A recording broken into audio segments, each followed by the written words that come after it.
Are you a technician who wants to set yourself apart? Then the Trusted Technician podcast is for you. I'm Derek Hoferter, coach and trainer at SBE. And on this podcast, we will have experienced HVAC coaches and trainers, as well as top performing technicians, all sharing their tips and strategies to help you be more successful. Hey everybody, this is Coach Derek. The ideas and the strategies that you hear on this podcast come from training and coaching. If you would like access to this coaching, the stuff that you hear these technicians share on this podcast, it's made them super successful. We want to coach and train you. We're going to be coming to a city near you for a live 2-day in person, where you're going to be learning how to have higher average ticket, how to close more opportunities, and how to become the trusted technician. We're coming to cities such as Nashville, Richmond, Virginia Beach, Charlotte, Phoenix, Houston, and Dallas. To learn more, visit sbeodyssey.com. We'd love to see you there. Welcome to another episode of the Trusted Technician Podcast. This is Coach Derek. Today I'm speaking to Steve from Blair. He's out in California, the desert part of California, right, Steve? Yes. Yeah, the hot part. Yeah, for sure. Yeah, Steve, welcome to the podcast. Thank you. Thanks for having me. So Steve, you're primarily a comfort consultant. You sell people systems. It's good Yes. that people need air conditioning there in the desert. How did you get into to doing all this? Well, I had an uncle that was in the air conditioning business. So when I was a kid, I'd help him, run duct work and run some service calls. And I never thought about it as being a career for me, because I was going to be a rock and roll star, and that didn't work out. But I was always a fix-it kind of guy. Even when I was a little kid, I'd tear stuff apart, see how it works, and put it back together. And I just sat around and I thought, you know what? Well, I'm going to college. Let me go ahead and check out this right here, because I was actually going in to be an engineer. But I love fixing things. And so it kind of led me into that HVAC business. Okay. So what was your first HVAC job? Where'd you start? My very first one is in Fort Smith, Arkansas, actually. And I went to a company and they threw me in installing. And oh man, I did want to do it. I'm glad I did the little time that I did, but a technician that just up and quit. And they said, man, we need a body inside that truck. And I said, I got a body, let's go, So they threw me in there and, trial by fire, but I enjoyed it. I really enjoyed it. How long did you install? Probably about 7-8 months. But when my very first one was install. And then when there's an opening with the truck, I jumped on it. Okay. When did you kind of make the move into more of the sales, the comfort consultant role? Well, funny story. I was working on old Ream heat pump system, a split system, and the guy didn't want to fix it. So I have alligator clips and wire nuts. And I mean, it was just a big spaghetti mess every time I opened it up. And I just looked at him. I said, I think I'm running out of tape and everything else that keeps this thing along. You're not doing anything with it. And he just looked at me. He says, Steve, well, what's a new one cost? And I looked at him. I went, I don't know, but I'm a nuts and bolts guy. But if I gave you a price, what would you say? And he goes, yeah, this thing's old. We should replace it. I said, okay. So then I called the office. They gave me a price and I showed him the price. He goes, when can you do it? I said, let's call the office again. Called the office, a week later, boom. And then I thought, sales, is it that easy? Well, yeah. I think it's like fishing. It's like the old timers, they're sitting there all day long getting a sunburn, and then some young, kid will show up and throw right where they're throwing and start catching all the fish, So I think basically it's kind of like, priming you a little bit, like you're hooked on it. And then all of a sudden things change, And what I do enjoy about this is there's no real silver bullet that I've found, but there's nuggets all over the place. And if we just listen to our peers and accept the responsibility for our actions, and if we want to be better at our craft and helping customers, I think that's where we really do a deep dive in ourselves and say, hey, is this what I want to do? Am I helping people? But once you get that bug, and it's exhilarating. I don't care if it's a $5,000 sale or a $300,000 sale. It's the same feeling for me every single time.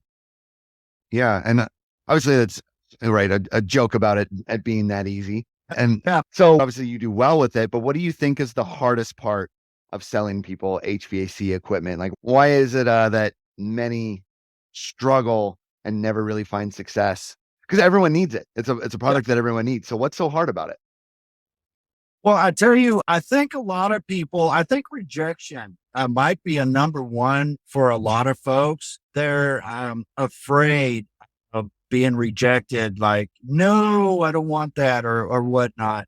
So I've been rejected a zillion times, So I think I think a big part of it.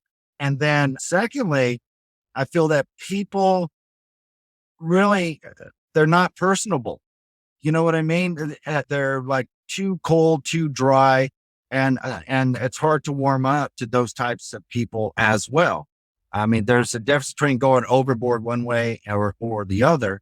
But in the beginning, I felt like I didn't want to get rejected, And then once I got into the group, I thought, well, this is just business. There's no hard feelings. It's just business. And then money. A lot of people are afraid to actually ask for the money. You have not because you ask not, So I feel like if you don't ask for the money and be proud of what it is, then they're not going to be really susceptible to what you're saying or what you're talking about. And they may just buy a lower price. So there's a lot of nuances and, the reason why people are afraid to do sales. Yeah, you mentioned a number of things in there, especially money. As equipment goes up, it's only if someone has an issue asking for money, that's only going to get worse for them, right? Because this is something that's getting more and more expensive. So, what is your strategy then to get better and to improve? Well, so far, what's funny is I always said that you can't teach an old dog new tricks, And what I'm really enjoying when I joined up with Blair is SBE, the whole thing that you guys are doing with the coaching and being there and the one-on-ones, because now I'm a coach with the guys, but I really enjoy that part of it because it kind of lets me look on the inside like the OMG. When you do the OMG, you might see some really positive, cool stuff. And then you see some stuff that's like, I don't know. I don't think that's me, but deep down, maybe it is. So I think learning your ego and your pride was very beneficial to me. Okay. So, for guys listening to this, different technicians, different comfort consultants, and maybe they're more of like, oh no, this is hard. I struggle with getting people to open up about their system. I struggle with getting people to tell me, pains and concerns. I feel like I have to have the cheapest price or I have to have discounts in order to get people to give me money. Sure. What would you say to that person who's listening on like how to start tackling this to find success with selling equipment? Well, I will tell you, I've got a few that I'm coaching right now, and just the simple questions. And if I would have known this years ago, this is what did it for him finally. And it took him 2 months is to ask, how long do you want to get out of this unit? Or how long do you want this unit to last? I think it's so impactful for him because once he said that, the lead went from him to me. I go over there and it's a done deal. And he called me up afterwards and said, I can't believe how easy that was. And I told him, yeah, well, you were a chicken for 2 months. For 2 months, we've been working on this. But now he doesn't care about the money or anything else. He starts asking specific questions that we've been working on. And once you get over that hurdle, then that just opens a dialogue. And then you could dive deeper into what that person's thought process is at that point. Because 90% of the time, they don't know how long they last. Yeah, let's dive into that because I agree. That is a really, really important question. And it's funny you say that because a lot of technicians or comfort consultants don't ask it because they think it's like a weird question or something like that. Yeah, or it's silly. It's a silly question. So why is it such an important question? Like, what are you doing with the info and the answer to that question? Well, as far as on the technical side, when you ask that question and you see what needs to be done to hopefully carry that across that finish line of their set time that they're wanting to get out of it, then you start building a case, like, hey, you said that you wanted to get a couple more years out of this. Am I right? Yeah. Well, we've got some issues, and I think that's going to kind of hamper that. We're not going to see that finish line or hit your goal of a couple of years unless we address these, that kind of situation. So, but I think it opens a dialogue to where you could kind of dive deeper, but it doesn't have to sound salesy. You look at it, you tell them, how old do you think this is or whatever? Or you look at the unit, they ask you, say, how old is it? Then you look and you give them the year. They go, oh, okay. Well, it's only 12 years old. Well, do you know how long these last? No, how long do they last? And then you start asking them those magical questions because they don't know. They really don't know. They could have bought the house 15 years ago and that system's already 22 years. You know what I mean? Who knows? Yeah, I agree. One, your point, oftentimes people don't even know the age of their system. They don't know how long they're supposed to last. Mm-hmm. They don't know that there's things that they could do to influence how long does it last. And then maybe they haven't just ever thought about their goals. They're at the house. So I agree. It's such a great question. What do you do with the person though that's just very, I don't know. How do you handle that type of a homeowner? Well, I tell you, going through this program, it used to bug me and I would kind of give up and say, nah, whatever. But going through this program, and I've been doing this a long time, I'm starting to enjoy the cat and mouse and I get behind them, so I hang out and I'm right behind them. And hey, if you don't care, I don't care. Well, what do you want me to do for you? I'm here. You're paying me to be here. What do you want me to do? Kind of thing, And usually when people are standoffish like that, there's personalities that are like that, no doubt, but also there could be someone that just doesn't want to hear bad news or they think you're going to get into their pocket, but it's really their fault. The reason why we're in their pocket because they're not taking care of their system or whatnot, But being behind them, it really makes everything so much easier, knowing when to do that and just stay there. Well, that's good. Kind of an interesting switch topics a little bit. So obviously you have a long background in HVAC, working your way up, install all the way through. Others arrive at the spot that you're in now as comfort consultant with no HVAC background at all, right? They wouldn't be able to do any of the repairs, but they're great at selling systems. They're actually like really, really good. Do you feel like your specific background helps you, or are there times when it actually maybe gets in your way? I personally feel that at times it can get my way. So that's where I'm learning. My ego's not my amigo, So I was like a super tech, right? And I can fix everything. And so I thought people enjoyed my knowledge, but they didn't care. They don't care. The other day I sold a pretty big project and by the end of it, he's all signed up, deposit, all that. And he goes, what'd I buy anyways? It's like, oh, okay. Yeah. Let's go back through that.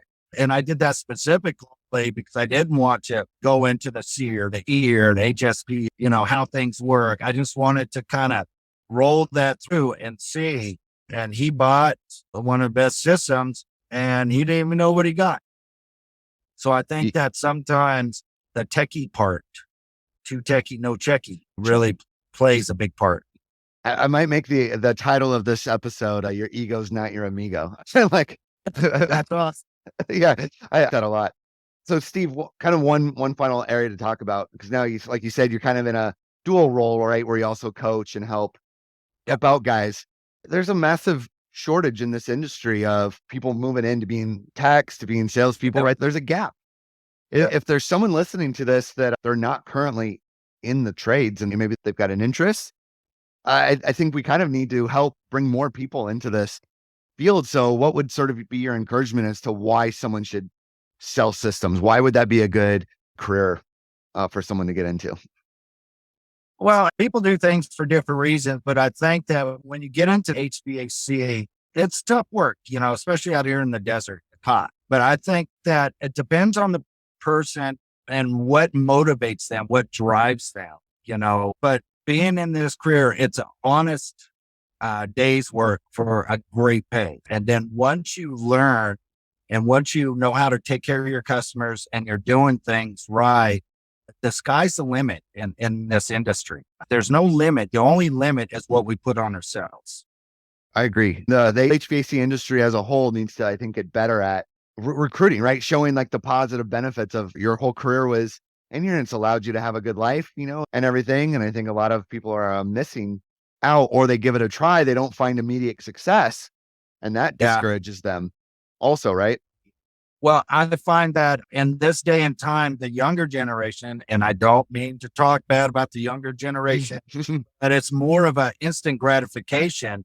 And this is more of a long haul type of career. And it's been a great career. My houses are paid off, my vehicle. I mean, I'm, going on vacations, kind of like living a dream. I could do whatever I want to do, but it is hard work, but it's honest. It's an honest work. And at the end of the day, you're helping somebody, you're changing the way they feel inside their home. And that's really powerful if you let it be. I love it. Thank you, Steve. Thanks so much for joining our podcast and sharing with everybody. Sure. It was great. Thank you.